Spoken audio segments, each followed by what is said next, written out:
So when my wife and I decided to finally bring him here, we had hit rock bottom, and didn't know what else to do, and that was a very difficult decision to have to make, but one that really needed to be made. I think I, for one, needed to sort of realize that I was pretty powerless over what was happening. It's never easy for a parent to admit that. You know, we want to do right by our kids, and we want to make things right, and everything I was doing wasn't working. And when we got him here, the day we brought him, he slept all the way from Little Rock, Arkansas. We didn't know at the time that he had a lot of drugs in his system, and he was 20 pounds lighter than he is now. He now has 20 pounds more of muscle on him because he's working out, taking care of himself physically, and eating good. But he came and he was slouched over on the couch, and I remember Mr. Reed came to talk to him about the things that were here, and he was pretty much just slumped over and looked terrible. Thin, emaciated.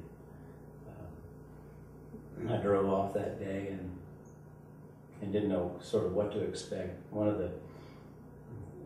I've been talking to Mr. Larry a lot too, and I heard all the same things I'd heard from when talking to Mr. Larry that I'd heard from Mr. Reed, and since then Ms. Carmen. They all have such a solid philosophy on helping these kids.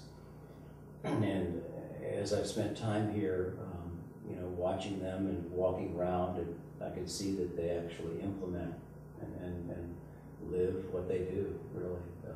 It's a difficult thing to deal with, though, is not having any contact with Austin, dropping him off and then only getting to talk with him once every couple of weeks for 10 minutes, only communicating through letters. That was very difficult. I think we never want to give up that control, even though in reality we didn't have it. But that turned out to be a very good thing. Austin had to learn to deal with this environment on his own. He didn't have us as crutches or backups. All the things that he said is very true. He got here and he started to work the program. As I said before, he was in 4 different high schools and was falling further and further behind in school, and now he's actually caught up to where he should be, getting very good grades. He's working on the projects around ABM, learning a lot of useful skills. Very proud of him, and he's proud of himself, I think.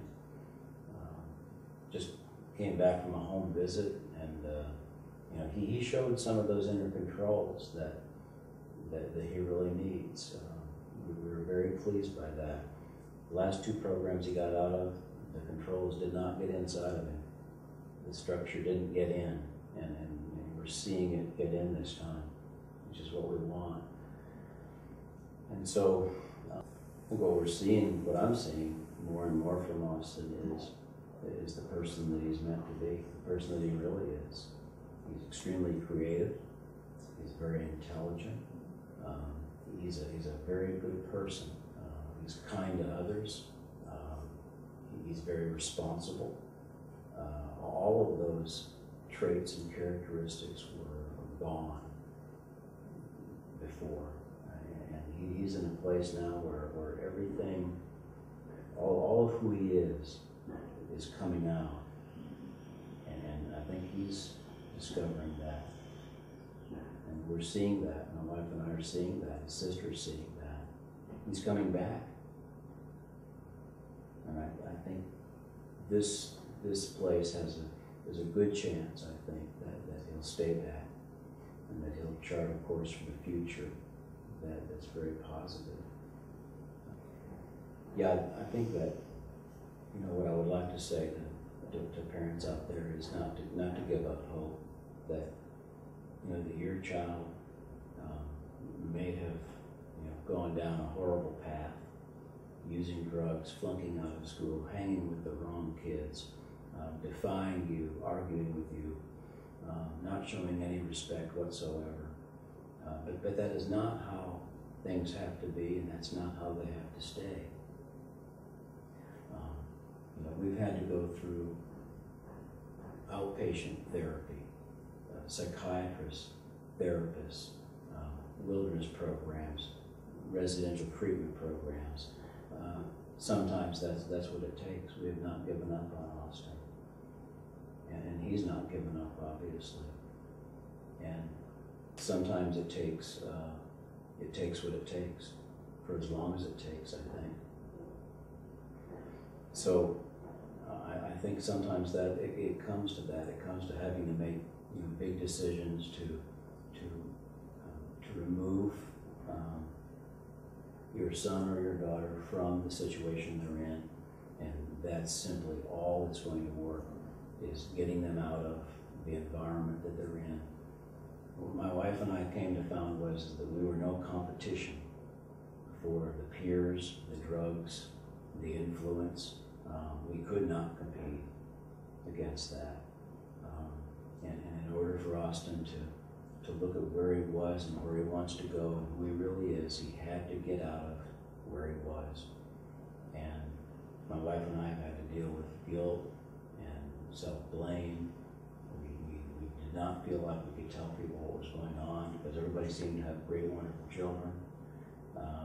So we felt very isolated. We at times felt like it was all our fault. But we took stock of that. We got out of that place, and we were able to take action and pull Austin out of where he was, put him in a place where he can grow. And he is growing emotionally, psychologically, physically, and spiritually in ways that we really never imagined. And so it's possible, very possible.